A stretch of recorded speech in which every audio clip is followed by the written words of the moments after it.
मंडळी आज पहिल्याच दिवशी बाजाला अवताला झोपला आणि काड दिशेनं जोटं मोडलं। मित्रांनो नमस्कार। कोण नवीन असेल तर निसर्गाची नाळ यूट्यूब चॅनेलला आणि फेसबुकला आपल्या फॉलो करून घ्या।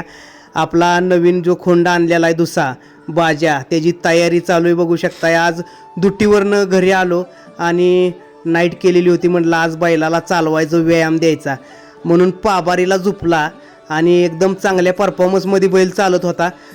तशी धरायची त्याला गरज नाही, परंतु नवीन आहे पहिल्यांदाच आहे, आपण रिस्क नको म्हणून धरून चालवला। परंतु एकदम शहाणा म्हणजे फाटीसुद्धा सोडत नाही किंवा फन सोडत नाही, अशा पद्धतीनं बैल चालतोय।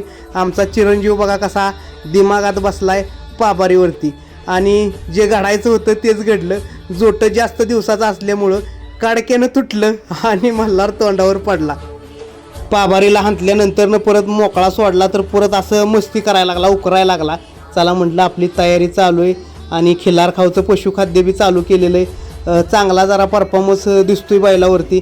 हळूहळू लवकरच फेरा काढू, फेरा काढलेल्याचा बी व्हिडिओ टाकूया।